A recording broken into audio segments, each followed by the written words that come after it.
Oh,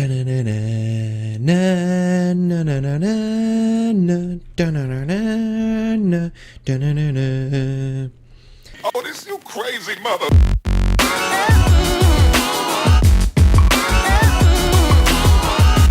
Gosh, guys. How's everyone doing?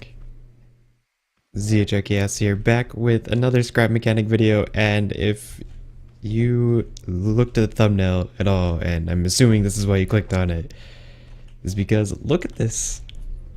I literally just spent like, I don't even know, a couple hours maybe working on this thing. It's a little rough. It looks a little rough, but you know, not too bad for a first build, maybe a concept build. Maybe we'll work on it some more. We'll definitely show it off here. I do really quickly before we fly it, show you I want to show you the craziness that is all of the wiring and stuff. Look at all of these freaking thrusters, man. Like, oh my gosh. This has taken so many thrusters and so much little calibration to get this thing to where it needs to be. So if you want to look at the crazy webbing that I've got going on here, it's kind of insane. I'm going to do a couple things, and I will show you a couple more things that might blow your mind if you haven't been keeping up too much with Scrap Mechanic, and might just be cool even if you have been. But you know, basically the concept of this is I've taken the kind of the UFO design. I can't remember who built all these. I want to say Dragas, but I'm not completely positive on that. Where the sensors are activating some that, so it will keep it kind of steady, and I'll show you that in just a second. And then a turning mechanism that was also from another streamer that I should hopefully be able to find those and put the links down in the description if I remember to do so. But you can see them going off as I walk underneath them. Anyway, we're gonna drop this a little bit lower, and we're gonna take this thing off the lift, and you can see it in all of its glory. Ooh, maybe it's a little imbalanced now. I might have messed something up. Just barely, I don't know.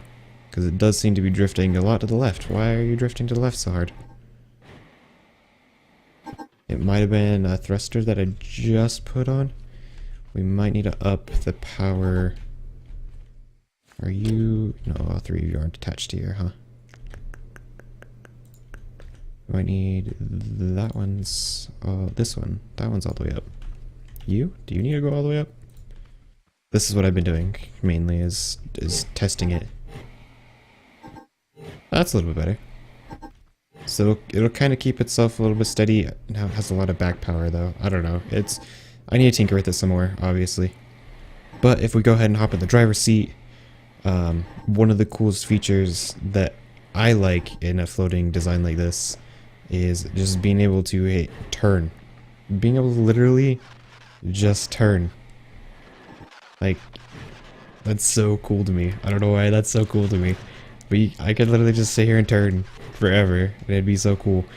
But if we do go ahead, it is a little tricky to fly because one is to go forward, and two is our brake. If we hit W, we will go up here, and then we can hit one and we'll fly. We can turn. Of course, it is a little bit finicky. It's a little tricky to fly.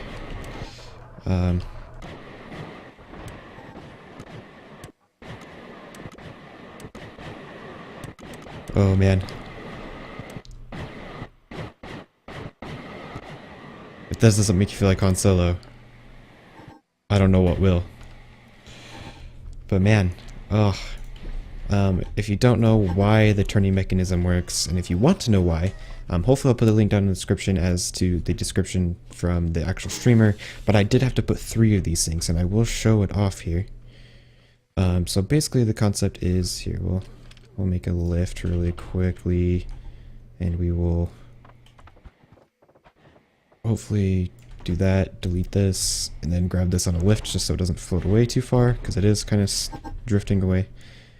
But basically the concept is you put a bearing on whatever the object is you want to turn like that, and then you, on top of this bearing, you put a block, and from that block you stick out a piston.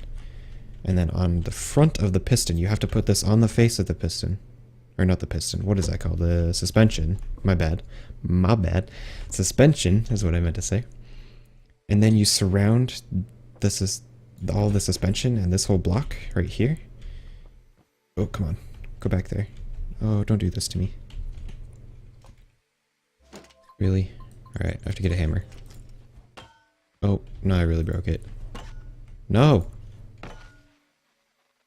Fix? Did you fix? No. Of course not. Of course not. Alright, we might have to... Anyway, that was weird. Why was it floating? Oh, crap. I'm all over the place. I'm all over the place. Alright, so put this on the face, and then you surround this whole thing with other blocks. So basically what will happen is this whole thing is allowed to turn, but the rest of it isn't. So if you go ahead, I think I can remotely control this. Can I remotely control this? I've never actually tried a remote control like vehicle or something, but I think this will work. No, it will not. Okay, we'll do it like this.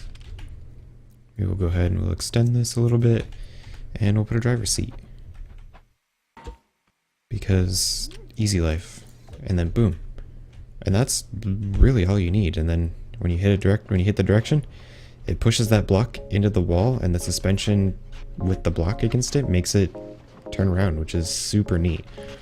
So basically, I had to do 3 of them to move this gigantic, heavy thing of concrete. But yeah, it turns, it hovers, it flies, it goes forward, it stops, it turns. It's a Millennium freaking Falcon, man. It doesn't get any better than that. It doesn't. Oh, I'm so happy with this. Obviously, it can use a little bit more work. I tried to kind of use reference images and get it to, you know, at least kind of look like the Millennium Falcon as much as I can. I put the driver's seat here. Debated on making it bigger, figured it was going to be really heavy as it was anyway. But yeah, I hope you all enjoy, and I will hopefully see you guys with some more scrap mechanics. So, talk to you later. Peace! Oh, I like it a lot. It seems to work pretty well. I've got something to come up behind.